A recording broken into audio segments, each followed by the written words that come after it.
a mock-up section of a wall, and we have plexiglass here replacing what would normally be your interior sheetrock, gypsum board, plaster, what have you, so you can actually see so this is the inside of your wall. Okay. So we have a few framing bays here, and what is shown here is typically what you see with a fiberglass bat installation. Right now you actually show, it shows the fill tube that's in here that they use to fill these areas with cellulose. But this is the cellulose. And this is the cellulose. But what's important to see here is how much airspace there is, and so how relatively little insulation there is here. Yeah.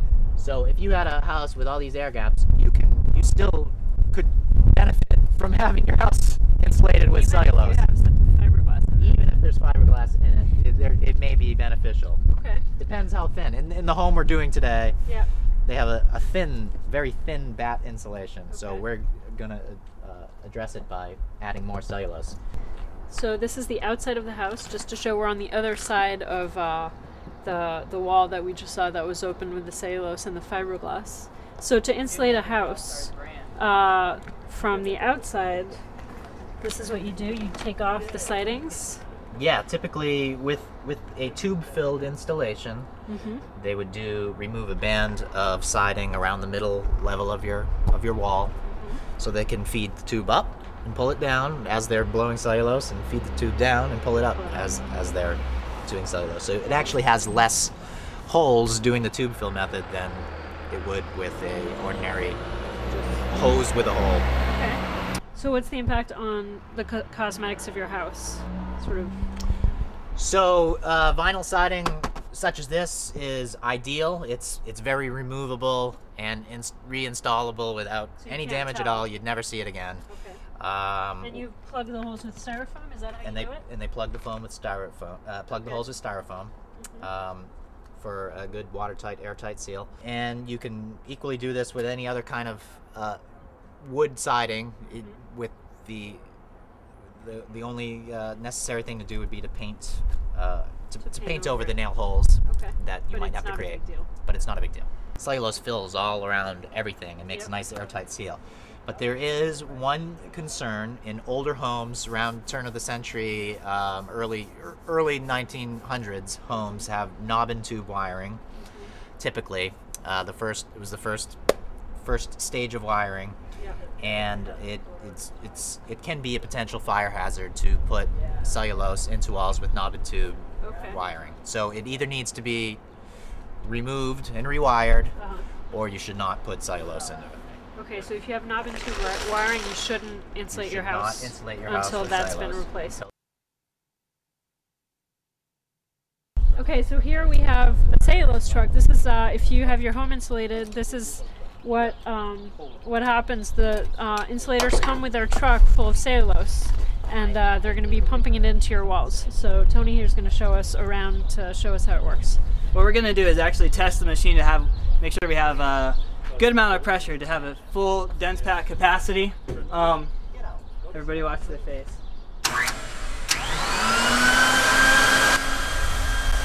Now we have adjustable settings on the machine to know how much pounds per cubic foot that we're applying. As long as it's above 3.1 is manufacturer's instructions, we don't blow anything below 4.0 pounds per cubic foot. Gives her a better fill, better density, and we still don't blow out walls. So, which is the important thing. Out of print newspaper, that's just grounded down and treated with the boric chemical. It's the most environmentally friendly second to denim that I know, but definitely more cost effective than denim is. Comes in these average 25.5 pound bags, blocks. These go into our agitator, get broken up, mixed, and then shot down through all these different grates that we have for all different applications, which this is very important. Right now we're using a smaller hose for the tubing the walls, and then a smaller grate that's applicable to that. This is for if there was no insulation in the walls. Then we have slopes and floors that we dense pack, and then we just have an open attic. So where does this go? This goes into Okay. the lower part of the machine. Okay. And this allows that size product to go through, nothing bigger. Okay. So we know we're not clogging up the machine with too much product, and I see. nothing's passing through to have any type of bypassing, which is very important. We would never use this on an open attic application because obviously it would take too long, and we'd never use a grate like this for a wall application because it would be too much. you would, Too and fast. then too much product in the tube equals not enough pressure from the machine equals bad fills in the walls. So it's very important to have the applicable spacing.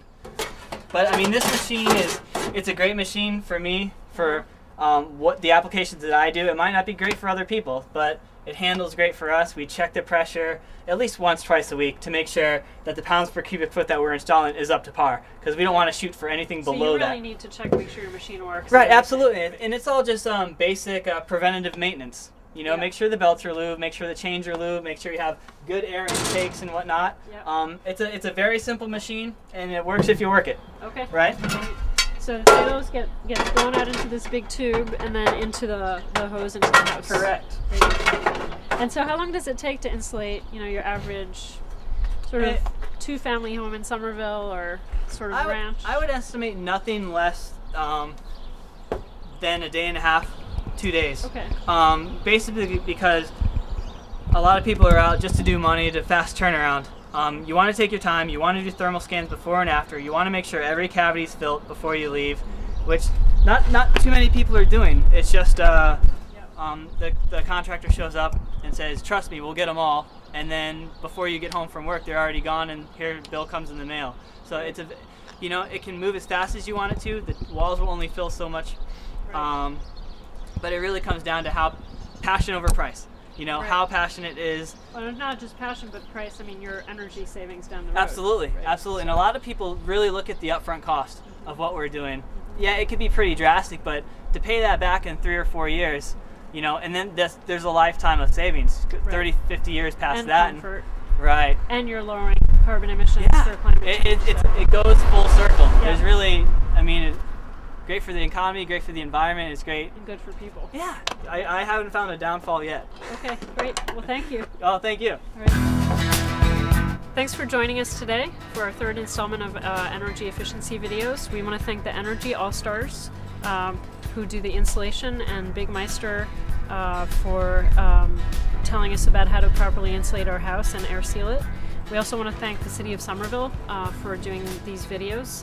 And please go to somervilleclimateaction.org if you have any more questions about how to properly insulate your home, and feel free to give us a call and we'll be happy to walk you through the process.